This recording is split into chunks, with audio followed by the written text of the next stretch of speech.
যে সময় দর্শক টার্মিনাল থেকে এই মুহূর্তে দেখতে পাচ্ছি যে যাত্রীদের কিন্তু মোটামুটি একটি ভিড় রয়েছে এবং আজকে কিন্তু শেষ দিন এবং আগামীকালকে কিন্তু কোরবানির ঈদ এবং এইটা ঘিরেই কিন্তু যদি আমরা একটু এদিকটায় দেখানোর চেষ্টা করি যাত্রীদের কিন্তু মোটামুটি একটা চাপ রয়েছে। যেমনটি আসলে আমরা লক্ষ্য করছি যে যাত্রীরা কিন্তু গ্রামে চলে গেলেও এখনো কিন্তু আজকে শেষের দিনেও কিন্তু আসলে আসলে সকালবেলা একটু যাত্রীদের চাপ ছিল।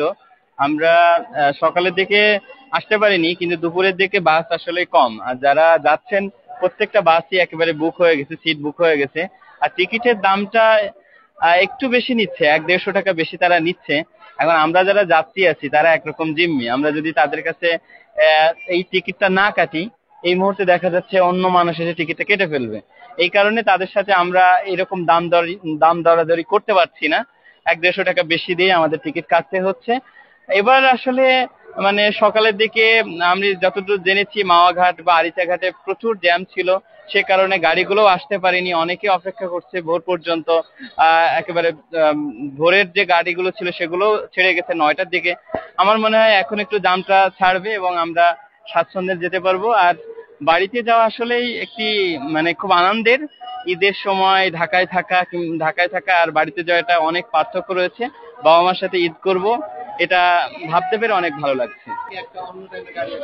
আসলে সঠিক সময়ে গাড়ি আসছে না, তার কারণ রাস্তায় অনেক যানজট রয়েছে। তো এই কারণে আমরা যে সময়টা দিয়েছে, যেমন আমাকে 12:45-এর সময় দিয়েছে, এখন 49 বাজে, আমি এখনো গাড়িতে উঠতে পারিনি, হয়তোবা 1টা কিংবা 1:15-র দিকে উঠতে হবে। ধন্যবাদ।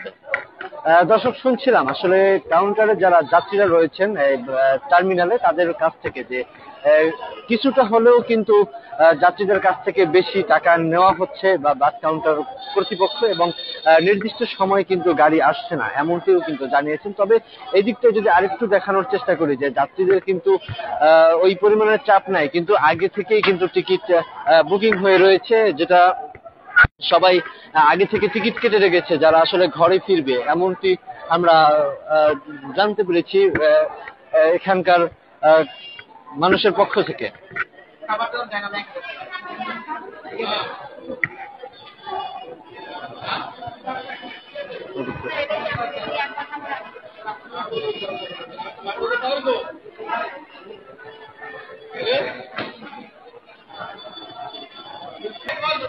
দর্শক দেখছিলাম গাবতলী বাস টার্মিনাল থেকে, এখানে কিন্তু যাত্রীদের উপচে পড়া একটা ভিড় আমরা আজকে লক্ষ্য করছি না, কিন্তু যারা বাড়ি যাওয়ার গত 2 দিন কিন্তু আরো একটি ভিড় বেশি ছিল যেমনটি দেখছিলাম, এবং এখনো দেখতে পাচ্ছি যে যাত্রীদের একটা ভিড় রয়েছে এবং যাত্রীরা কিন্তু ওই পরিমাণের টিকিট পাচ্ছে না এই গাবতলী কাউন্টার থেকে, যেমনটি আমরা দেখতে পাচ্ছি। দর্শক আমরা যদি একটু এখানে কাউন্টার কর্তৃপক্ষ যারা রয়েছে তাদের সঙ্গে একটু কথা বলতে চাই। যাত্রীদের চাপ কেমন আছে? যাত্রীদের চাপ আছে, গাড়ি আসতে পারে না জ্যামের জন্য।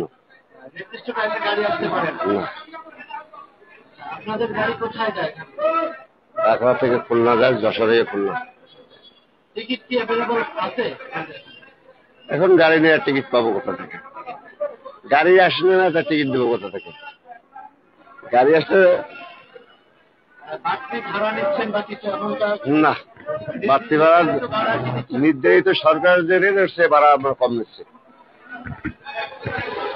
দর্শক শুনছিলাম আসলে কাউন্টার কর্তৃপক্ষ যারা রয়েছেন তাদের পক্ষ থেকে যে নির্ধারিত ভাড়াই নিচ্ছেন এবং গাড়িতে কিন্তু টিকিট পাওয়া যাচ্ছে না, কারণ গাড়ি জ্যামের জন্য ঢাকায় আসতে পারছে না।